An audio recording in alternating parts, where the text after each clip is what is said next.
चलिए एग्जाम बड़ा नज़दीक है और शुरू करने जा रहे हैं कुछ लिखने वाले बड़े ही इंपॉर्टेंट क्वेश्चन की श्रृंखला।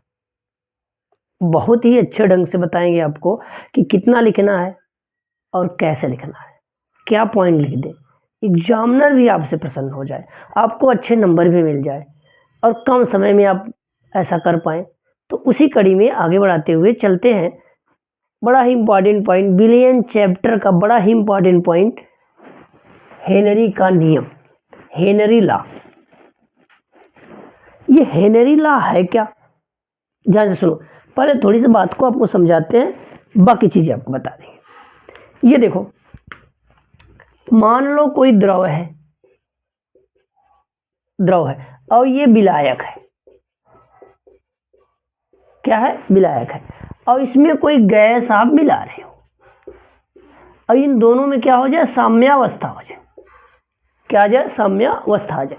विलायक और किसमें? गैस में साम्यावस्था आ जाए और स्थिर क्या हो जाए? ताप क्या हो जाए? स्थिर हो जाए। अगर ताप स्थिर हो जा रहा है तो कुछ इसकी मात्रा इसमें क्या होगी? घुलेगी। अगर वो जिसकी मात्रा कम होती है उसे क्या कहेंगे? विलेय, और जिसकी मात्रा ज़्यादा होगी उसे क्या कहेंगे? विलायक। तो ये भी क्लियर हो गया कि द्रव की मात्रा ज़्यादा है वो विलायक है, गैस की मात्रा कम है वो क्या है? विलेय। अब कुछ मात्रा मान लो इसकी यम घुल गई है, यम द्रव्यमान क्या है? घुला है। तो हेनरी साहब ने क्या कहा कि कितनी मात्रा घुल रही है हम बताएंगे, कब ज़्यादा घुलेगा और कब कम।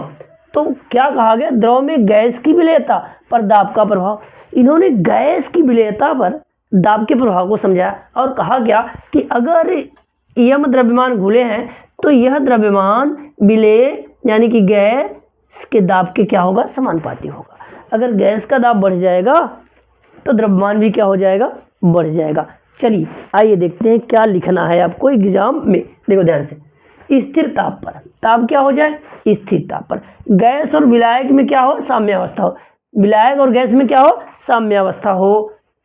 तब विलायक के निश्चित आयतन में, जो विलायक का यहाँ निश्चित आयतन आपने लिया है, विलायक के निश्चित आयतन में विलेय की गैस का द्रव्यमान, विलेय की गैस का द्रव्यमान मतलब विलेय गैस का द्रव्यमान, कितना द्रव्यमान इसमें विलेय है, गैस के दाब के समानुपाती होता है। गैस का दाब बढ़ेगा, विलेयता बढ़ती चली जाएगी। आओ, यम द्रव्यमान घुला है, पी क्या है? दाब है। पी बढ़ाने पर द्रव्यमान बढ़ेगा। एक स्थिरांक आता है, के क्या है? स्थिरांक है। अब दूसरी बात इन्होंने कहा कि ये जो आंशिक दाब है, ये जो दाब है इसका, वो गैस के मोल प्रभाज के समानुपाती होता है। अब पूछेंगे मोल प्रभाज क्या है? कहा गया कि जिस पदार्थ का मोल प्रभाज निकालना है उसके मोल में, मान लो विलेय के मोल, विलेय के मोल, अब बटे क्या लिख दो? कुल मोल। विलेय में कितने मोल है तो क्या आ जाएगा? मोल प्रभाज। ये किसका है? गैस का मोल प्रभाज है। के समानुपाती होता है, के समानुपाती होता है। एक स्थिरांक आता है के एच, जिसे क्या कहते हैं? जिसे क्या कहते हैं? हेनरी स्थिरांक। क्या नाम देंगे? हेनरी स्थिरांक। तो क्या ये हेनरी स्थिरांक है? अब यहां ध्यान से समझो, अगर आपको गैस का मोल प्रभाज निकालना है, चाहे गैस, तो क्या हो जाएगा? P अपान के एच। यानी कि अगर आपको गैस का मोल प्रभाज निकालना है तो जो उसका दाब है उसमें हेनरी कांस्टेंट से भाग दे दीजिए, तो क्या आ जाएगा? विलेय यानी कि गैस का मोल प्रभाज। बड़ा ही इंपॉर्टेंट है, एग्जाम में आ रहा है, ये एग्जाम इस बार आ रहा है। आइए देखते हैं। यह नियम केवल उन्हीं गैसों पर लागू होता है जो विलायक में रासायनिक क्रिया नहीं करते। अर्थात जैसे हमने मिलाया, कोई क्रिया नहीं, कोई दूसरा पदार्थ बना होना नहीं, ये उन्हीं पर लागू होगा जो ये क्रिया नहीं करेंगे। अच्छा, कुछ एग्जाम्पल बता दो इसका। क्या एग्जाम्पल होता है इसका? कुछ एग्जाम्पल क्या करो बताओ, कुछ एग्जाम्पल बताओ इस पे। तो कहा गया कि जैसे सोडा वाटर होता है, उसमें कार्बन डाइऑक्साइड घुली रहती है। जब उस बॉटल को खोलते हैं तो तेजी से कार्बन डाइऑक्साइड गैस क्या होती है? बाहर निकलती है। क्यों? प्रेशर कम हो रहा है, प्रेशर कम हो रहा है, प्रेशर कम हो रहा है, इसलिए गैस बाहर निकल रही है, यानी विलेयता घट रही है। अब प्रेशर बढ़ाकर उसको क्या किया गया? उसको डिजॉल्व किया गया है, तो विलेयता क्या हो रही है? बढ़ रही है। तो ध्यान समझना। अब बात हो गया, अब कुछ एग्जाम्पल चलते हैं जो कारण वाले इसमें प्रश्न बन जाएंगे, बड़े ही इंपॉर्टेंट पॉइंट्स है, उसको समझो, उसको समझो, उसको समझो। जैसे समझो ये लागू नहीं होता किस पे, ध्यान समझो। जैसे अमोनिया है, अमोनिया पर लागू नहीं होगा, ये अमोनिया पर नहीं लागू होगा। क्यों? अमोनिया, अमोनिया देखो, अमोनिया वाटर से क्रिया करके अमोनियम हाइड्रोक्साइड बना लेता है, तो ये क्रियाशील हो गई। क्या हो गई? क्रियाशील हो गई। तो हेनरी का नियम अमोनिया पर लागू नहीं होगा। क्यों? क्योंकि ये क्रिया करके अमोनियम हाइड्रोक्साइड बना लेगा। तो आपसे क्वेश्चन पूछ सकता है, यहाँ से बड़ा इंपॉर्टेंट क्वेश्चन बन सकता है आपसे कि अमोनिया पर हेनरी का नियम लागू नहीं क्यों होता जब उसे जल में घोला जाता है, विलेय तब लगाया जाए। कहा गया कि ये क्रियाशील हो जाती है, क्रिया करके क्या बना लेता है? Ammonium hydroxide. इसी प्रकार वे गैसें जैसे HCl है जो टूटकर आयनों में बदल जाती हैं, उन पर भी ये नियम लागू नहीं होता। क्योंकि जैसे ही वाटर में HCl को मिलाओगे तो ये H+ और किस में टूटेगा? Cl- ये आयनों में टूट जाएगा। तो दो है, किन पर लागू नहीं होता, किन पर लागू नहीं होगा? अमोनिया पर लागू नहीं होगा, HCl पर लागू नहीं होगा। अर्थात अमोनिया और HCl पर यह नियम लागू नहीं होगा। NH3 व HCl पर हेनरी का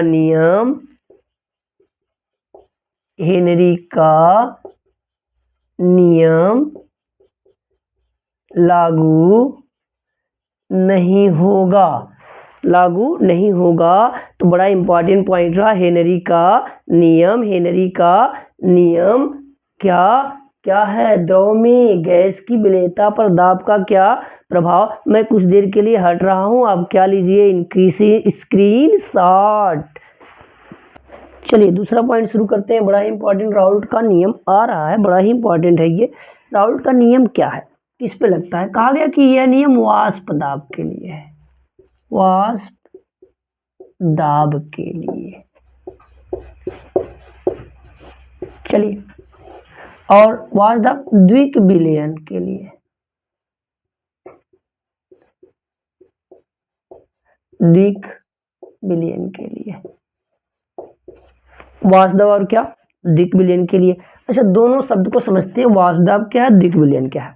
द्विक विलयन को समझते हैं पहले, कि एक ऐसा विलयन बन जाए जिसमें दो पार्ट हो, ए और क्या? बी, दो ही पार्ट हो, एक विलेय हो एक क्या हो? विलायक हो। ऐसे विलयन को क्या कहेंगे? द्विक विलयन। क्लियर हुआ? चलिए, अब क्या कह रहे हैं, वाष्प दाब क्या है। अब मान लो यहाँ पानी ले लिए, वाटर लिए, इसे आपने गर्म किया, ये वाष्प में बदला, इस घटना को क्या कहेंगे? वाष्पन। कुछ देर बाद ये जल की बूंदों में इकट्ठा होगा, जल की बूंदें इधर गिरेंगी, इस घटना को कहेंगे संघनन। क्या कहेंगे? संघनन। अब संघनन, ध्यान सुनना, संघनन और वाष्पन में क्या आ जाए? साम्यावस्था आ जाए। साम्यावस्था से मतलब है जितनी तेजी से संघनन हो और उतनी ही तेजी से क्या हो? वाष्पन हो। तब ये जो वाष्प यहाँ है, ये द्रव के सतह पे जो दबाव डालेगा वाष्प, उसी को क्या कहेंगे? वाष्प दाब। तो दोनों बात क्लियर हो गई, वाष्प दाब क्या है और द्विक विलयन क्या है। चलो अब हम समझते हैं राउल्ट का नियम। राउल्ट का नियम तो क्या है, ध्यान से सुनना। पहला केस फर्स्ट, द्विक विलयन है तो दो पार्ट हो गए, एक विलेय एक विलायक। तो कहा गया जब विलेय व विलायक दोनों वाष्पशील हो, ध्यान से सुनना, दोनों क्या हो? वाष्पशील हो। तब क्या कहा जा रहा है, विलयन का वाष्प दाब P मान लेते हैं और जो विलयन में घटक हैं उनको मान लिया जाए PA और प्लस क्या बोल लिया? PB। तो क्या लिखना है? किसी विलयन का वाष्प दाब, किसी विलयन का वाष्प दाब, ये क्या है?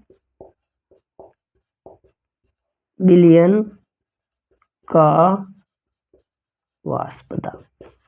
ध्यान सुनो, किसी विलयन का वाष्प दाब, विलयन उपस्थित, मान लो विलयन में A और कौन है? B है। A और क्या है? तो A और B जब ये विलयन में है, इनको क्या कहेंगे? आंशिक वाष्प दाब। ये भी क्या है? आंशिक वाष्प दाब। तो कहा गया विलयन में उपस्थित घटकों के आंशिक दाब के योगफल के क्या होता है? बराबर होता है। तो ये आंशिक वाष्प दाब कैसे देखा जाए? तो आंशिक वाष्प दाब के लिए कहा गया कि शुद्ध अवस्था में घटक का वाष्प दाब, मतलब जो ए और बी लिए शुद्ध अवस्था में हो, शुद्ध अवस्था में घटक का वाष्प दाब इंटू चाई ए, मतलब ए का मोल प्रभाज है, इसके शुद्ध अवस्था में वाष्प दाब में मल्टीप्लाई कर दो तो क्या हो जाएगा? आंशिक वाष्प। ऐसे बी के लिए लिख दे, P B equal to P not B into chi B. यही क्या है? राउल्ट का नियम है। ये पहला केस रहा। क्या रहा? पहला केस रहा। दूसरा केस अगर हम लिख दे कि जब केवल, केस सेकंड अगर लिख दिया जाए, जब विलेय अवाष्पशील हो और विलायक वाष्पशील हो, तब अगर विलयन का दाब आपने क्या मान लिया? वाष्प दाब क्या मान लिया है? P। तो अब ये तो ये वाष्प बनाया नहीं का, तो वाष्प कौन बनाएगा? विलायक। तो विलायक का आंशिक वाष्प दाब ही क्या होगा? विलयन का वाष्प दाब होगा। तो अब विलायक का वाष्प दाब अब क्या ना, पी नॉट, विलायक लिखोगे नहीं लिखोगे? शुद्ध अवस्था, पहला ही नियम है। अब यहाँ चाई क्या लिख दोगे? विलायक। ये दूसरा नियम आ गया। तो यही क्या है? राउल्ट का नियम। ध्यान से सुनो, कॉपी पेन ले लो, लिख लो। कहा गया कि जब विलेय और विलायक दोनों वाष्पशील हो तो विलयन का वाष्प दाब विलयन उपस्थित घटकों के आंशिक वाष्प दाबों के योगफल के बराबर होता है। तो आंशिक वाष्प दाब कैसे जानोगे? कहा गया कि शुद्ध अवस्था में किसी भी पदार्थ का आंशिक वाष्प दाब शुद्ध अवस्था में उसके वाष्प दाब के और मोल प्रभाज के गुणनफल के मान के बराबर होता है। तो दो केस आ गया। अब ध्यान समझना, अब इसमें दो बातें आ जाती हैं। एक कहते हैं आदर्श विलयन, आदर्श विलयन। आदर्श विलयन क्या होते हैं? आइडियल गैस क्या, सॉरी आइडियल सॉल्यूशन क्या होते हैं? जो इन नियमों का पालन हर स्थिति में करे, उन्हें क्या कहेंगे? क्या कहेंगे? आदर्श विलयन। आदर्श विलयन। इसके लिए डेल्टा भी मिक्सिंग, जब मिक्स करेंगे इनको तो जो आयतन होगा उसमें कोई अंतर नहीं आएगा। जो इसकी इंथैल्पी होगी मिक्सिंग की, वहाँ कोई चेंजेज नहीं होगा। तो ऐसे विलयन को क्या कहेंगे? आदर्श विलयन। अब ये वाला फार्मूला लगाओगे इनके लिए, पी ए प्लस क्या होगा? P B. ये रूल बिल्कुल क्या करेंगे? फॉलो करेंगे। और अगला बोला गया अनादर्श विलयन। अनादर्श विलयन, इनके लिए क्या होगा? जो इनके नियम का पालन न करे, इनके नियम का पालन न करे, तो उनको क्या कहेंगे? अनादर्श विलयन। इनके लिए डेल्टा भी मिक्सिंग, जब मिक्स किया जाएगा तो जो आयतन होगा वो बराबर नहीं आएगा, ज़्यादा हो सकता है या कम हो सकता है। जो इंथैल्पी है मिक्सिंग की वो ज़्यादा या क्या हो सकता है? कम हो सकता है।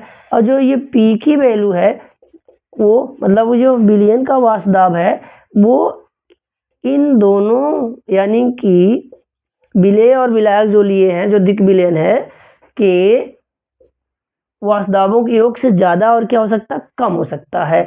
अगर जब कभी P का मान PA प्लस PB से ज़्यादा हो तो विलयन का वाष्प दाब इन आंशिक वाष्प दाबों के योगफल के मान से ज़्यादा हो जाए तो उसे कहेंगे धनात्मक विचलन वाले विलयन। धनात्मक विचलन वाले। अगर ये P का मान इनसे कम निकल जाए तो इन्हें क्या कहेंगे? ऋणात्मक विचलन वाले मान, ऋणात्मक विचलन वाले विलयन। तो ये बड़ा इंपॉर्टेंट पॉइंट है। आपके एग्जाम के दृष्टिकोण को ध्यान में रखते हुए हम उतना ही मैटर आपको दे रहे हैं जितना एग्जाम में लिखने पे आपको अच्छे नंबर मिल जाए। तो चलिए, ये पॉइंट बड़ा ही इंपॉर्टेंट है, आने वाला है, इसको स्क्रीनशॉट में लीजिए। चलिए अगला बड़ा इंपॉर्टेंट पॉइंट शुरू करते हैं। अणु संख्य गुणधर्म। नाम में क्लियर है कि बिलियन के कोई गुण हैं जो अणुओं की संख्या अर्थात कणों की संख्या पर निर्भर करे, उसे क्या कहेंगे?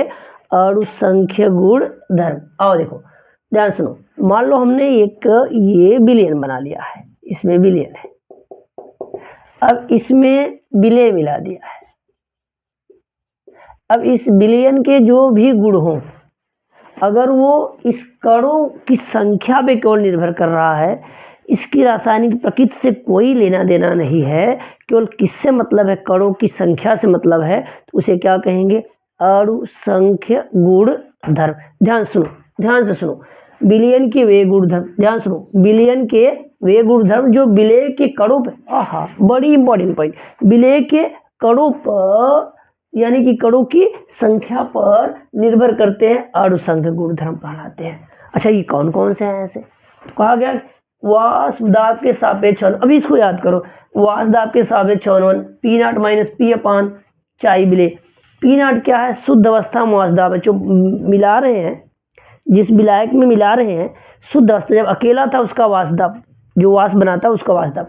ये जब विलयन बन गया है का वाष्प दाब, अब उसमें विलय जो मिला रहे हैं उसके कितने मोल का प्रभाज है, तो क्या कहेंगे? मोल प्रभाज है। दूसरा कहते हैं क्वथनांक में उन्नयन, क्वथनांक में उन्नयन, तो क्वथनांक उन्नयन मतलब जिस ताप पर कोई चीज़ उबले और उसमें कुछ मिला दो और उससे ज़्यादा ताप पे उबलने लगे तो उसे कहेंगे क्वथनांक में उन्नयन। इसको डेल टीवी से दिखाते हैं, डेल टीवी बराबर केवी इंटू मोललता।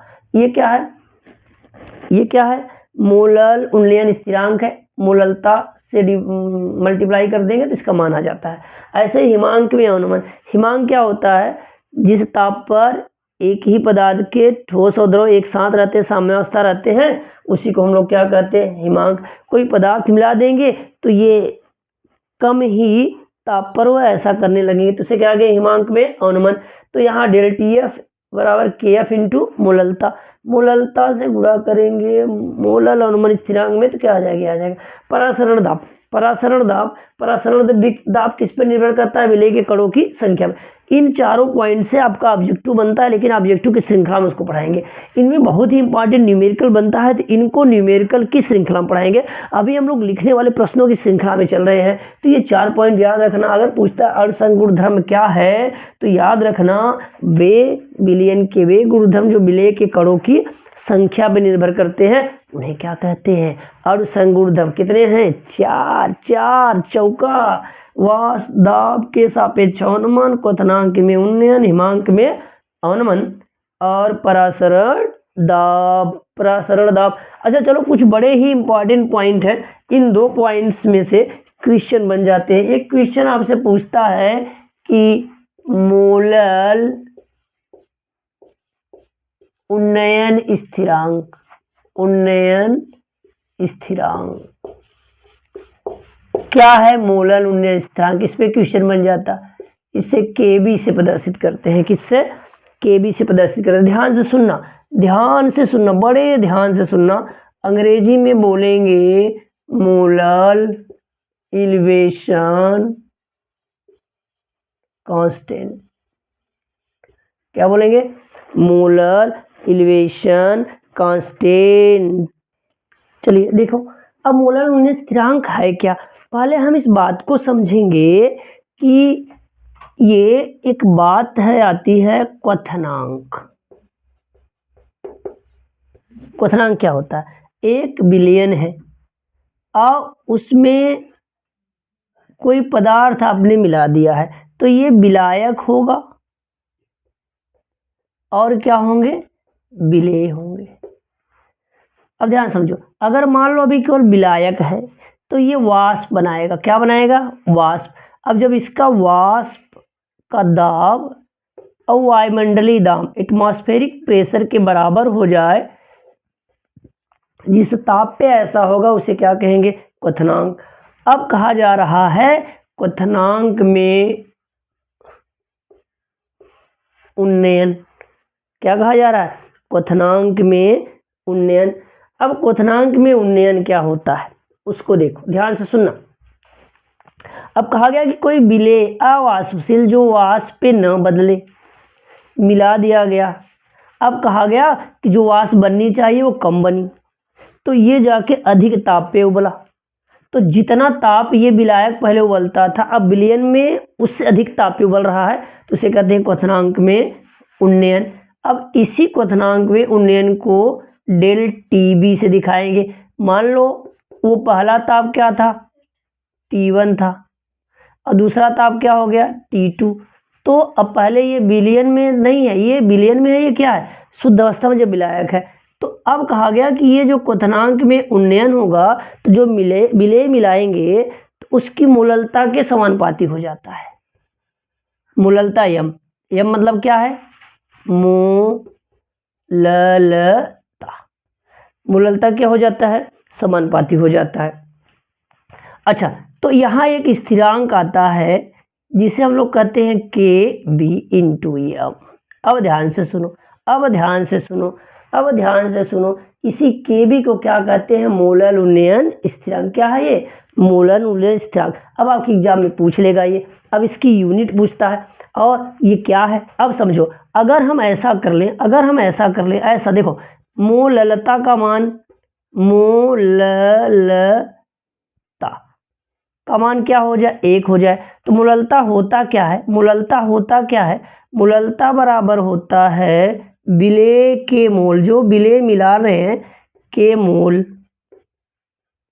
और बटे विलायक की जो मात्रा है, विलायक की मात्रा वो क्या हो जाए, केजी में हो जाए, केजी में हो जाए। अगर ऐसा मान लेते हैं हम लोग, 1 मोल मिलाया, कितने मोल मिलाए, 1 मोल, और कितने केजी में, 1 केजी में। तो क्या हो जाएगा, यहाँ वैल्यू क्या आ जाएगी, 1 मोल पर किलोग्राम, 1 मोल पर किलोग्राम। तो अगर यहाँ मोललता की वैल्यू 1 हो जाए, तो आप डेल टी बी बराबर के बी इंटू 1, के बी इंटू क्या, 1।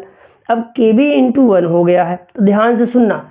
अब क्या कह रहे हैं हम लोग, क्या कह रहे हैं हम लोग कि डेल टी बी किसके बराबर हो गया है, के बी के बराबर हो गया है। तो डिफिनीशन क्या बन जाएगी, डिफिनीशन क्या बन जाएगी, जब कहा गया जब विलेय के 1 मोल, ध्यान सुनना, जब विलेय के 1 मोल विलायक के कितने, 1 किलोग्राम में मिला है, जो क्वथनांक में उन्नयन होगा उसी को क्या कहेंगे, मोलल उन्नयन स्थिरांक। तो डिफिनीशन हम लिख सकते हैं क्या, जब विलेय के 1 मोल विलायक के 1 केजी में मिलाते हैं,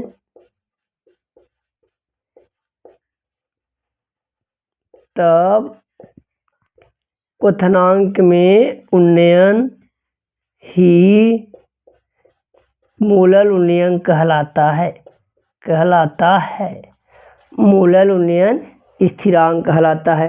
अब आपके एग्जाम में इसकी यूनिट भी पूछ लेता है, तो आओ यूनिट भी लिख देते हैं, याद रखना, लिखिएगा केल्विन मोलल इनवर्स, या इसकी यूनिट होगी degree Celsius, degree Celsius molal inverse, या सबसे मेन यूनिट जो पूछी जाती है वो क्या है, केल्विन किलोग्राम मोल इनवर्स। यह इसकी इकाई है, याद रखना, यह इसकी क्या है, इकाई है, किसकी, मोलल उन्नयन स्थिरांक है। क्या मोलल उन्नयन स्थिरांक क्या होता है, जब विलेय के 1 मोल, विलेय के 1 मोल विलायक के 1 किलोग्राम में मिलाया जाता है, तो तब जो क्वथनांक में उन्नयन होता है उसी को क्या कहते हैं, मोलल उन्नयन स्थिरांक कहते हैं। अब ध्यान से सुनो, ध्यान सुनो, इकाई पूछ लेगा, बड़ा ही इंपॉर्टेंट है। तो क्या कहेंगे, kelvin molar inverse, degree Celsius molar inverse, kelvin kilogram mole inverse. चलिए अब मैं हट रहा हूं, आप इसका क्या लीजिए, स्क्रीनशॉट। चलिए अगला टॉपिक बड़ा ही इंपॉर्टेंट पॉइंट्स है, आपके एग्जाम में बार बार पूछा जाता है। शुरू करते हैं, क्या है ये, मोलल अवनमन स्थिरांक, इसी को क्या कहेंगे, क्रायोस्कोपिक स्थिरांक। ध्यान सुनना, मोलर अवनमन स्थिरांक, क्रायोस्कोपिक स्थिरांक, अंग्रेजी में क्या बोलेंगे, मोलर डिफ्रेशन कांस्टेंट KF। जैसा भी आपने पढ़ा कि मोलर उन्नयन स्थिरांक वैसा ही है, थोड़ा समझते हैं। इसका संबंध हिमांक से है। किससे है? हिमांक से। हिमांक कोई ताप है जिसपे एक ही पदार्थ ले लो, एक ही कोई पदार्थ है। अब एक ही पदार्थ है और उसका ठोस हो, वो द्रव में बदले, और द्रव किस में बदले, ठोस में बदले, और जिस ताप पे बदलेगा उस ताप को क्या कहेंगे आप, हिमांक। हिमांक क्लियर हो गया। अच्छा, जैसे आप बर्फ की बात कर लो, बर्फ को जब टच करते हैं तो आपको महसूस होता है वो ठोस है, लेकिन हाथ में क्या आता है, द्रव आता है, तो द्रव है। इसका कारण क्या है, दोनों का वाष्प दाब, दोनों का वाष्प दाब क्या हो जाता है, बराबर हो जाता है। जब तक वाष्प दाब बराबर नहीं होगा तो साम्यावस्था में नहीं आएंगे। तो कहा गया हिमांक क्या, एक ऐसा ताप है जिसपे ठोस द्रव एक साथ रहते हैं और दोनों का वाष्प दाब बराबर होता है, उसी ताप को क्या कहते हैं, हिमांक कहते हैं। इतना क्लियर हुआ? चलो ठीक है।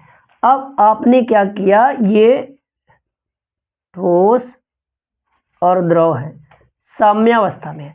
अब इसमें कुछ आपने विलेय मिला दिया, अब ये क्या है, अवाष्पशील है। अब इसकी वजह से ये देखा गया और कम ताप पर ठोस और द्रवावस्था में आ गया, पहले ही ताप पे, हिमांक से कम पे, तो उसको कहते हैं हिमांक में अवनमन। क्या कहेंगे, हिमांक में अवनमन। तो ध्यान से सुनना, एक बात आ गया, हिमांक में अवनमन को ΔTF से दिखाते हैं। और ये जो हिमांक अवनमन जब पदार्थ मिला रहे हैं तो उसकी मूललता पे निर्भर करता है। किस पे, मूललता में। मूललता को ऐसे ही हम से दिखाते हैं। अब एक स्थिरांक आता है जिसे हम लोग KF से दिखाते हैं। किससे दिखाते हैं, KF से। इसी को हम लोग क्या कहते हैं, मोलर अवनमन स्थिरांक। क्या है ये, मोलर अवनमन स्थिरांक, अवनमन स्थिरांक है। चलो ठीक है। अच्छा ध्यान समझो, ध्यान से समझना, यदि, ध्यान सुनो, यदि m बराबर क्या हो जाए, 1, तो मूललता बराबर क्या होता है, विलेय के मोल बटे विलायक की मात्रा किलोग्राम में। तो इसकी वैल्यू क्या आ जाएगी, 1। ये क्या होता है, मूललता बराबर क्या होता है, अगर हम लोग मूललता को यहाँ दिखाएं, मूललता बराबर विलेय के मोल बटे विलायक की मात्रा, किसमें, kg में, 1 kg मान लेते हैं। तो आपने विलेय के मोल कितने लिए, 1, ये लिए। तो विलेय के मोल कितने हैं, 1, विलायक के मोल कितने, किलोग्राम कितने हैं, कितने किलोग्राम है, 1 है। तो मूललता का मान क्या आ गया, बोलो, 1 आ गया। मूललता का मान 1 आ गया। ऐसा लग रहा है नीचे से आ रहा है, चलो ठीक है। अब ऐसा हो गया, तो अब यहाँ वैल्यू 1 आ जाएगी। ऐसा कर लेते हैं हम लोग, तो ΔTF बराबर KF × 1, तो ये ΔTF बराबर KF के बराबर हो गया। अब आपको पता है ΔTF क्या है, ΔTF क्या है, हिमांक में अवनमन, और ये KF क्या है, मोलर अवनमन स्थिरांक। क्या क्या कहें इसे, क्रायोस्कोपिक स्थिरांक। तो डिफिनीशन क्लियर है। ये देखो विलेय के मोल है, विलेय के मोल 1 किलोग्राम में मिलाओ, तो क्या डिफिनीशन आया, जब विलेय के 1 मोल विलायक के 1 किलोग्राम में मिलाते हैं, तब हिमांक में जो कमी आती है, हिमांक में अवनमन, मोलर अवनमन स्थिरांक कहलाता है। ध्यान समझ, इसे किससे बताते हैं, KF से करते हैं। अब ध्यान से सुनो, इसकी यूनिट आपसे पूछेगा, इकाई एग्जाम में बड़ा इंपॉर्टेंट, ऑब्जेक्टिव में आ सकता है, बिल्कुल ऑब्जेक्टिव में आ सकता है। क्या है इसकी, वही जो पहले आपने लिखा, degree Celsius, molar inverse, kelvin, molar inverse, जो अधिकतर पूछे जाने वाली इकाई है, या करके ये लिखा आपने, या करके या ये सबसे बढ़िया केल्विन, किलोग्राम, मोल इनवर्स। तो बड़े ही इंपॉर्टेंट पॉइंट ये मोलर ऑर्डर स्थिरांक, बस वही चल रहा जो एग्जाम का हिस्सा है। अपने दोस्तों में शेयर कर दीजिए, देखते रहिए, अभी आगे और इम्पॉर्टेंट पॉइंट लेकर आ रहे हैं। चलिए अगला एक बड़ा ही इंपॉर्टेंट पॉइंट शुरू करने जा रहे हैं, जिसका नाम क्या है, स्थिर क्वाथी या एजियोट्रॉप कहते हैं। क्या है इसको समझते हैं पहले, फिर बाकी चीजें हमने लिखा जिससे आप आसानी से स्क्रीनशॉट ले सको और एग्जाम में यही पॉइंट लिख सको। आओ देखो, ध्यान से सुनना। अब कहा गया स्थिर क्वाथी अनादर्श विलयन में पाए जाते हैं। ओहो, अनादर्श विलयन है क्या? तो हम कहा गया कि आपको जानना पड़ेगा राउल्ट का नियम। राउल्ट का नियम ये कहता है कि अगर विलयन का जो वाष्प दाब है वो उसमें उपस्थित पदार्थ मान लो A है और पदार्थ मान लो क्या B है, उनके आंशिक वाष्प दाब, मतलब विलयन में जो वाष्प दाब है को जोड़ दिया जाए तो विलयन का वाष्प दाब आता है। विलयन में जो पदार्थ A और पदार्थ B का वाष्प दाब है उसको जोड़ दिया जाए तो विलयन का क्या आता है, वाष्प दाब आता है। यहाँ तक क्लियर हुआ? अगर यह मान जो आप नियम लगा के लगाते हो और उससे आपने देखा कुछ मान आया और जो प्रैक्टिकली करके देखा तो यह मान ज़्यादा हो सकता है और क्या हो सकता है, कम भी हो सकता है। तो ऐसे विलयन को क्या कहेंगे, अनादर्श विलयन। क्लियर हुआ? अब अगली पॉइंट देखो, अगली पॉइंट क्या कहा गया, जब ये दो द्रव हैं, मान लो क्या है, दो द्रव है, आपस में इनको मिला दिया गया तो इनका अलग अलग क्या रहा होगा, क्वथनांक होगा। ये आपस में मिश्रित हो जाते हैं और मिश्रित होकर एक संगठन बना लेते हैं, और ये संगठन जब बना लेते हैं तो इनका एक स्थिर ताप पर आसवन होता है। क्या होता है, आसवन होता है। और इसमें क्या होता है, या तो वाष्प दाब ज़्यादा हो जाएगा तो क्वथनांक क्या हो जाएगा, कम हो जाएगा, या वाष्प दाब कम हो जाए, पहले से वाष्प दाब कम हो जाए और क्वथनांक क्या हो जाए, ज़्यादा हो जाए। तो इसी माध्यमिक संगठन को ही जो स्थिर ताप पर बिना संगठन में परिवर्तन किए आश्रित हो जाता है उसी को स्थिर क्वाथी कहते हैं। बड़ा ही इंपॉर्टेंट है, ध्यान से देखो। आओ देखो, वह अनादर्श विलयन जो बिना संगठन में परिवर्तन के आश्रित होता है स्थिर क्वाथी कहलाता है, या उसे क्या कहते हैं, एजियोट्रॉप। ये दो टाइप का होता है। कितने टाइप का दो होता है, निम्न क्वथन स्थिर क्वाथी। निम्न क्वथन स्थिर वाले क्या होते हैं, धनात्मक विचलन वाले अनादर्श विलयन होते हैं। अनादर्श विलयन क्या होते हैं, वे विलयन जिनका वाष्प दाब राउल्ट के नियम से ज्ञात वाष्प दाब से क्या हो जाए, अधिक हो जाए, उन्हें क्या कहेंगे, धनात्मक विचलन वाले विलयन। जब इनको मिलाया जाता है तो जो इंथैल्पी होती है, जो हीट होती है, वो ज़्यादा हो जाता है।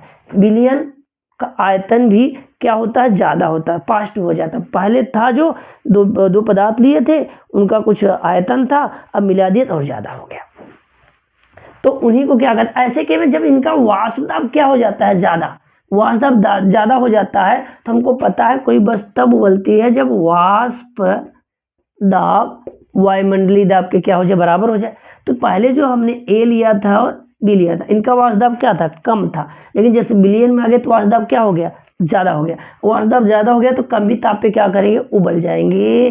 तो जो स्थिर क्वाथी जो माध्यमिक संगठन बनता है उसमें बिना परिवर्तन हुए क्या होता है, आसवन होता है। तो उस पे क्या होता है, जो पहले थे पदार्थ विलयन में जो संगठन बनाया है वो जानते हैं क्या शो करेंगे, अधिक वाष्प दाब, और क्वथनांक क्या हो जाएगा, कम। तो वाष्प दाब ज़्यादा हो जाता है, क्वथनांक कम होता है। तो उसी स्थिर क्वाथी को, उसी मिश्रण को क्या कहते हैं, निम्न क्वथन स्थिर क्वाथी। इसके एग्जाम्पल जैसे मेथनॉल है, मेथिल एल्कोहल है, वाटर मिला दो, क्लोरोफॉर्म में क्या बना लो, एथिल खोल मिला दो, तो ऐसा धनात्मक विचरण विलयन बन जाएगा जिसका स्थिर क्वाथी क्या होगा, निम्न क्वथन स्थिर क्वाथी। तो याद रखना धनात्मक वाले क्या होंगे, निम्नतम वाला शो करेंगे। अच्छा, उच्च क्वथन स्थिर क्वाथी, तो कहानी वही है, आपने कहा कि यहाँ वाष्प दाब क्या हो जाएगा, कम, और क्वथनांक क्या हो जाएगा, ज्यादा।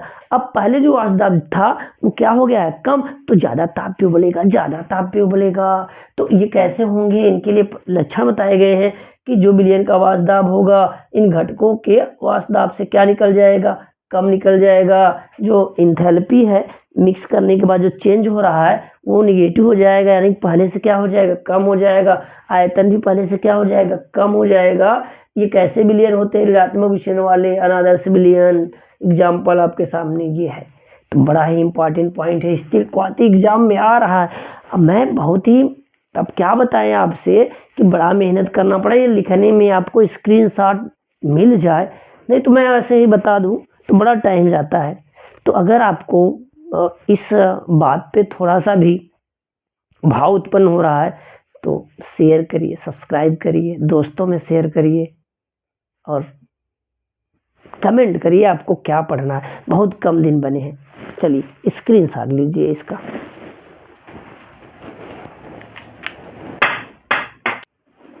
चलिए अगला बड़ा ही इंपॉर्टेंट टॉपिक शुरू करने जा रहे हैं कि परासरण दाब के नियम वो वान ठाप समीकरण। इसमें बहुत से पॉइंट आएंगे तो ऐसे जल्दी में बताते हैं इसको। तो देखो हमने क्या लिया है, एक झिल्ली लगा ली है, इसे कहते हैं अर्धपारगम झिल्ली। अर्धपारगम झिल्ली, अर्धपारगम क्या है, झिल्ली है। अब हमने एक विलयन बनाया है, अब इधर तनु विलयन है और इधर क्या है, सांद्र है। तनु सांद्र का मतलब समझो, ये हल्का है, ये क्या गाढ़ा है। अब इधर विलायक के कण है, इधर भी विलायक के कण है। अब ये तनु विलयन के जो विलायक का कण है स्वतः सांद्र विलयन की तरफ प्रवाहित हो और किससे होकर, अर्धपारगम झिल्ली को सेमी परमिएबल मेम्ब्रेन कहते हैं, एसपीएम बोला जाता है। तो इसी घटना को क्या कहेंगे, परासरण। दूसरे के शरण में जाना क्या होगा, परासरण। अब ध्यान से समझो, हमने एक पिस्टन लगा दिया है, यहाँ पे ऐसे पिस्टन लगा दिया है और ऊपर से दाब दिया जा रहा है और ये परासरण की घटना को क्या करे, रोक दे। तन विलयन से विलायक के कण सांद्र विलयन की न जाए, तो इस घटना को क्या कहेंगे, जो बाह्य दाब है परासरण की घटना को रोक दे, उसे क्या कहेंगे, परासरण दाब के नियम, अब परासरण दाब कहेंगे। अब परासरण दाब के बारे में कुछ नियम आते हैं। क्या नियम आते हैं, एक वैज्ञानिक थे, ये बड़ा इंपॉर्टेंट है, परासरण दाब के नियम। अब उनका नाम था वान हाफ, ओ वांटवामा, सुना है ना गाना आपने, वान हाफ। इन्होंने 1887 में प्रैक्टिकल करके बताया कि जो आप विलयन बना रहे हो और वो विलय के जो कण हैं और ये विलयन तन हो जाए तो तन विलयन में विलय के कण गैस के कण की तरह व्यवहार करते हैं। ध्यान से सुनना, कैसा व्यवहार करते हैं, गैस के कण की तरह व्यवहार करते हैं।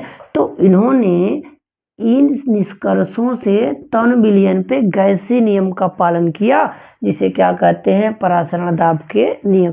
एग्जाम में कैसे लिखेंगे, वान ठाप के अनुसार तन विलयन में विलय के कण गैस के अणुओं की तरह व्यवहार करते हैं, इन पर गैसीय नियम लागू हो सकते हैं, जिसे परासरण दाब के नियम कहते हैं। आपसे पूछा जाए परासरण दाब का नियम किसने दिया, तो वान ठाप साहब ने दिया। अच्छा चलो देखते हैं वो नियम क्या है। वो नियम है क्या, नियम पहला कहा जाता है बायल वान हाफ का नियम।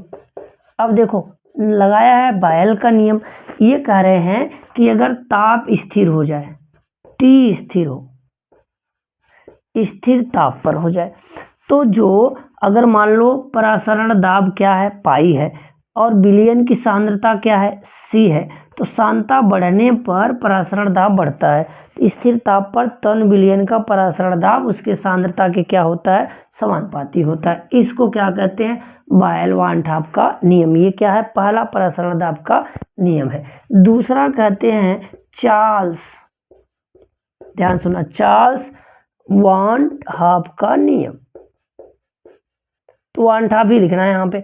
अब ये कह रहे हैं कि C स्थिर हो जाए, क्या हो जाए, C स्थिर हो जाए, तो जो परासरण दाब है वो परम ताप के क्या होगा, समानुपाती होगा। परम ताप के क्या होगा, समानुपाती होगा। ये क्या है, परासरण दाब है, परासरण दाब है। और ये क्या है, परम ताप है, परम ताप है। तो किसी ताप में जो डिग्री सेल्सियस ताप होता है 273 जोड़ते हैं तो क्या बदल जाता है, परम ताप के केल्विन में बदल जाता है। और यहाँ T स्थिर है, ये क्या है, सांद्रता है, सांद्रता है, सांद्रता है, सांद्रता है। तीसरी बात क्या आया, तीसरा नियम क्या आया, एवोगैड्रो, ध्यान से सुनो, एवोगैड्रो वांट हाफ का नियम, एवोगैड्रो वांट हाफ का नियम। अच्छा, ये नियम क्या कह रहा है कि अगर सांद्रता स्थिर कर दो, ताप स्थिर कर दो, तो ध्यान से समझना, ध्यान समझना, तो जो निश्चित आयतन में कणों की संख्या क्या होगी, समान होगी। यदि मोलों की संख्या बढ़ेगी तो आयतन बढ़ जाएगा। तो ध्यान समझो, इसको मान लिया हमने इक्वेशन फर्स्ट और इसको इक्वेशन क्या मान लिया, सेकेंड। तो समीकरण, ध्यान समझो, समीकरण 1 व 2 से, 1 व 2 से तो रख दो। ये पाई क्या है, पाई क्या है, परासरण दाब है। तो C और T के क्या होता है, डायरेक्टली प्रोपोर्शनल होता है। तो एक कांस्टेंट आता है जिसे हम लोग S दिखाते हैं, CST। तो यही क्या है, वांट हाफ समीकरण, वांट हाफ समीकरण है। S को कहते हैं विलयन स्थिरांक। अब C बराबर होता है मोलों की संख्या बटे आयतन। अब ध्यान से आप समझो, यहाँ लिख सकते हैं pi equal to N/V/S/T, pi equal to pi भी N/S/T। यही क्या है, वांट हाफ समीकरण है, चाहे इसको बोलो चाहे इसको बोलो, तो वांट हाफ समीकरण आ गया। तो बड़ा ही इंपॉर्टेंट पॉइंट है, इस पे न्यूमेरिकल बनता है। N बराबर होता है मोलों की संख्या बटे आयतन, मोलों की संख्या, सॉरी, मोलों की, N क्या है, मोलों की संख्या, तो N बराबर होता है भार बटे सूत्र भार। तो यहाँ रह सकते हैं, यहाँ इसकी वैल्यू ज्ञात कर सकते हैं। तो ये बड़ा ही इंपॉर्टेंट पॉइंट रहा। आप इसका क्या ले लीजिए, स्क्रीन शॉट ले लीजिए, स्क्रीन शॉट ले लीजिए। चलिए देखते हैं, ये बड़े छोटे छोटे पॉइंट्स है, बड़े इंपॉर्टेंट एग्जाम में आपके सामने क्वेश्चन आ जाएगा तो कभी कभी कंफ्यूजन आ जाता है, लेकिन बड़ा ही आसान है। चलो हम लिख रहे हैं सम अति व न्यून परासारी विलयन होते क्या है, बड़ा छोटा सा डिफिनीशन, आओ देखते हैं। अब आपने सोल्यूशन ए लिया, सोल्यूशन बी लिया, सोल्यूशन सी लिया, ध्यान से सुनना, ध्यान से सुनना। अब कहा जाए सम परासारी आइसोटोनिक, अति परासारी हाइपरटोनिक, न्यून परासारी हाइपोटोनिक। अब देखो, अगर हम ऐसा कह दे, ऐसा कह दे ए और बी के विलयन के परासरण दाब बराबर है, ए का परासरण बी के बराबर है, तो इसे क्या कहेंगे, समपरासारी। क्या कहेंगे, समपरासारी। अब ध्यान से आप समझना, ध्यान से आप समझना, इन दोनों के परासरण बराबर है। अब कहें सी से इन दोनों का परासरण ज्यादा है, इसका क्या है, कम है। तो जो इन दोनों का परासरण 2 बिलियन है और दोनों में परासरण दाब देखा जाए तो इन दोनों का ज्यादा, इसका कम। जिसका ज्यादा उसे क्या कहेंगे, अति परासारी हाइपरटोनिक, और जिसका कम है उसे क्या कहेंगे, न्यून परासारी। तो बड़ा आसान सा है, अब जवाब दे लेंगे ना, मिटाते हैं। चलो इसको मिटा दिए। अब आ जाते हैं हम लोग क्या, व्युत्क्रम परासरण। व्युत्क्रम परासरण क्या होता है, तो परासरण की घटना को आप जानते हैं, परासरण की घटना को भी आप जानते हैं। चलो जानते हैं यहाँ पे, तो परासरण में क्या होता है, यहाँ क्या निकाल लगा देते हैं, SPM, सेमी परविएबल मेम्ब्रेन, जिसे हम लोग क्या कहते हैं, अर्ध पारगम झिल्ली। अब इधर से जो विलायक के कण होते हैं, किसके कण बोलो, विलायक के कण। अब ये तनु विलयन है और इधर गाढ़ा हो गया है, गाढ़ा मतलब सांद्र है, ऐसे ऐसे ऐसे देखो, ऐसे देखो, ये गति करेगा। इस घटना को क्या कहेंगे, परासरण कहेंगे। क्या कहेंगे, परासरण। अब हमने एक यहाँ नली लगाई, एक ट्यूब लगाया, यहाँ पिस्टन लगा दिया और दाब लगा रहे हैं। और दाब जैसे ही लगाया तो ये टन बिलियन का जो विलायक कण इधर जा रहा था वो जाना क्या किया, बंद कर दिया। तो इस दाब को क्या कहते हैं, परासरण दाब, परासरण दाब। अच्छा ये तो बात हो गई। अब क्या हो जाता है, जब हम लोग ये परासरण दाब से ज़्यादा दाब लगा दी, ये जो दाब है वो परासरण दाब से क्या हो जाए, ज़्यादा हो जाए, इसका दाब क्या हो जाए, पिस्टन का परासरण दाब से क्या हो जाए, ज़्यादा हो जाए।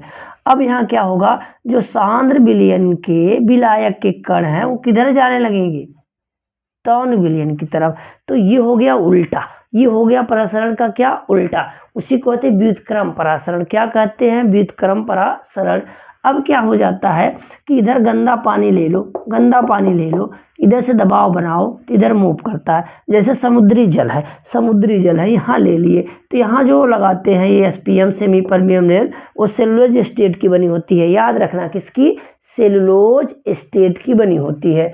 जब सेलुलोज स्टेट की बनी होती है तो ये इधर से इधर गति करते हैं। उसी घटना को क्या कहते हैं, व्युत्क्रम परासरण। आरओ का नाम सुना है, यानी कि जल का शुद्धिकरण इसी विधि द्वारा किया जाता है।